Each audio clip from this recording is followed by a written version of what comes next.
Good morning, my beautiful kings and queens. I hope that this is a beautiful and a blessed day for you so far. So, just a quick word for someone.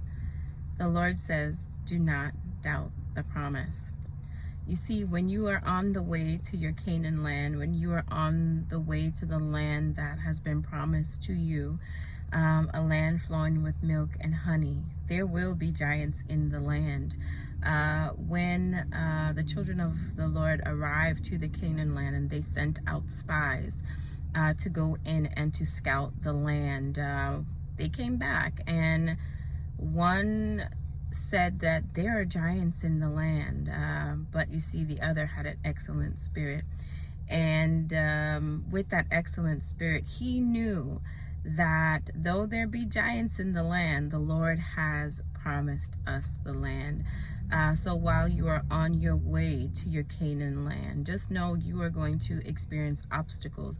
You are going to experience spiritual and natural giants. You are going to experience warfare and hardship. Some may wander, but your shoes will not wear out.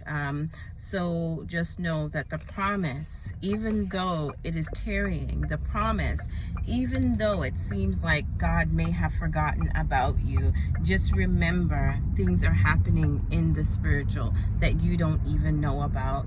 When you are wondering if God has heard your prayers, when you are wondering if God sees your tears, when you are wondering if God is seeing your doubt, I want you to know that yes, he sees it all, and he made a promise, and God cannot go back on his word, because he's not a man that he should lie.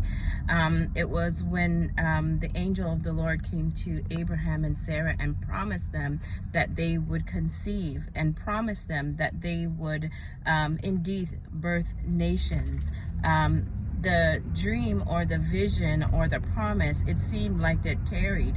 They did not conceive until later on in life, but did not the vision still come to pass? Don't be so quick in a hurry to go and make the promises of God fulfill themselves, as Hagar and Abraham did. They were tired of waiting on the promise, so Sarah allowed him to go in to Hagar, and out of that was birth Ishmael. So don't get weary when you're waiting on the promises of God. Wait on your Jacob. Wait on your Jacob to be birthed in this season, because God is doing something very great. God is doing something that is, it's so vast, it's so complex that a lot of you guys would not even be able to understand how God is forming and fashioning these things together. A lot of you guys will not be able to understand how is God going to pull this off?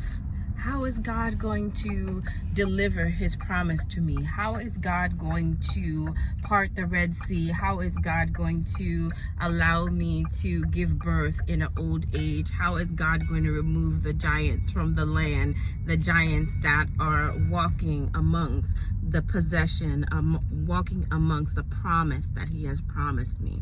But that's not for you to worry about. The only thing that you need to do is maintain that excellent spirit. The only thing that you need to do is maintain within your mind the promises of God, and know that whatever God promised you, whether in times past, whether in dreams, whether in visions, that it is about to take place. Don't worry about anything else. In this month, we're in the month of April, January, February, March, April. That's 4. That is the door.